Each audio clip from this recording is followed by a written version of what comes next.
Danas na testu imamo Corollu Cross, Toyotin srednje veliki obiteljsko-gradski džip. Ovaj ovdje auto je 1.8 hibrid sa prednjim pogonom i 140 konja. Osim ovoga postoji još 2.0 hibrid sa 197 konja i on može doći u verziji sa prednjim pogonom i sa pogonom na sve kotače. Duljina mu je 4,46 m, a uz dosta dugačku haubu i jako prostranu prednju klupu, malo manje mjesta ostaje u drugom redu sjedala i u gepeku. Kao što sam rekao, gepek je dosta kratak, ali je dosta dubok. Tako da sa podignutim drugim redom sjedala dobivamo 835 litara, što je dosta veliko.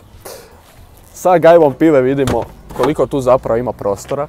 Ako nam treba još više prostora, možemo spustiti drugi red sjedala i dobivamo 1621 litru. Od zanimljivosti izvana imamo full LED prednja svjetla, 18 cola dvoobojne alu felge. Nema klasične lajsne oko prozora, nego ovu jednu sablju što ide od početka skroz do kraja, na kojoj piše Corolla Cross. I ulazak bez ključa, znači keyless entry. Ključ mi je u džepu. I auto se otključava. I još sa zadnje i sa prednje strane vidimo da je Toyotin znak sa ovako jednom, sa malo plavog detalja. To kod Toyote znači da se radi o hibridnoj verziji. Ali jedna stvar koja mi se nikako ne sviđa je što ovakav auto, pogotovo u ovo doba, nema gumbić za samostalno električno zatvaranje gepeka, nego se sve mora odraditi na žgance. Prednja klupa je, kao što sam rekao, jako prostrana. Naprijed imamo klasičan, čisti Toyotin dizajn. Ali da za početak prođe malo pretince za odlaganje stvari, osim središnje konzole i ovog glove boxa. I vozačeva i suvozačeva strana imaju veliki pretinac za odlaganje nekih stvari plus boce. Imamo dva cup holdera u sredini i pretinac za odlaganje i bežično punjenje mobitela.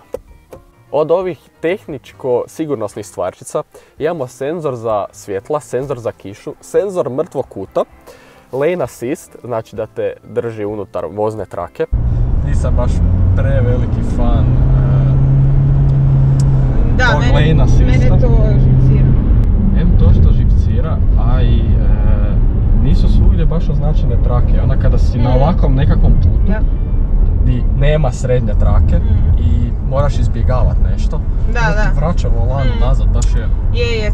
Adaptivni tempomat, promjenu modova vožnje, Eco, Sport i Comfort, samo električni mod vožnje i imamo automatski CVT mjenjač.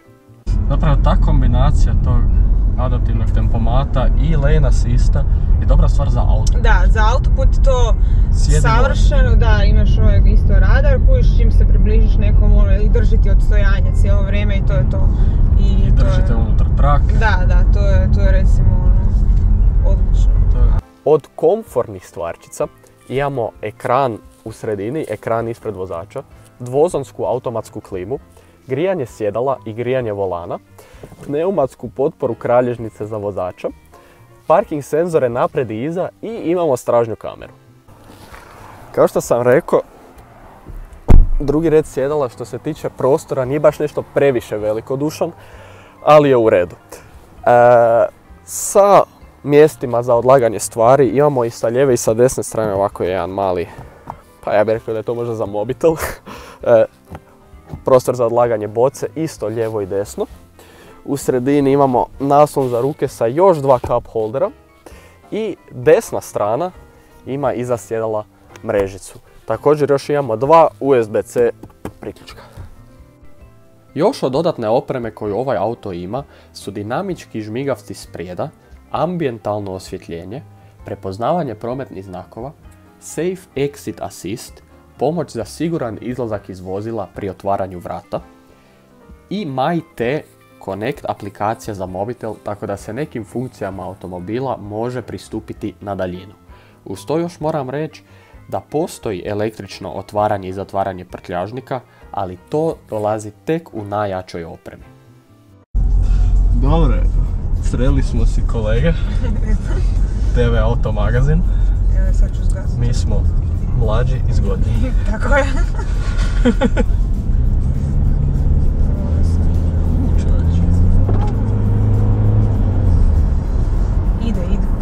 Ide auto. Ide, da. Imaš osjećaj da sjediš puno više nego što zapravo jesi. Ima stvarno puno mjesta naprijed. Pa ima, ako si ovako sićušan, da. Da. Imaš još 100 kila neki. Ležeći policajac. Prolazi test. Da. Iako moram reći, hibrid je, ali nije toliko tih auto. Nije, da. Uz 3 moda vožnje i potpuno električni mod do neke određene brzine, auto u svojem infotainmentu još dodatno s nekim animacijama potiče ekonomičnu vožnju i malu potrošnju goriva. Sad mu je po zimi 5,5 je potrošnja. Doslovno za više od litru skoči po zimi potrošnja. Mislim sad zapravo kad su minus. Da. Už po ljeti 4,3, tak nešto. I sad je skoro 5,5. 4,3 je jako dobra brojka za ovako auto. Da. Ja bi shvatila razliku. Pa sam ti vozu. Šta kažeš? Šta je sad? Power mode. Šta je sad? Aha, ovo.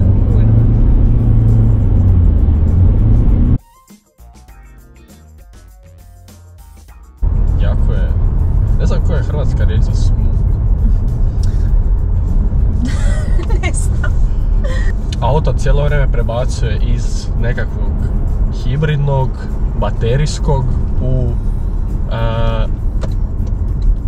normalan, ajmo to tako, način rada i uopće se ne osjeća da on ništa radi. Nema nikakvog, očekivao bi nekakvog, da, 3 načina rada plus električni mod, možemo reći da rade i osjeti se velika razlika između, tipa u eco modu stvarno jako dugo drži elektro mod i nema, osjeti se da baš nema toliko snage, a u normalnom i power mod, pogotovo u power modu što si ti vozila, baš daje nešto, da. Zaključno, Corolla Cross je jako dobar gradski i međugradski SUV za one koji žele povišen auto sa nešto više prostora, bogatom opremom, dobrom preglednosti, ali niskom potrošnjom goriva.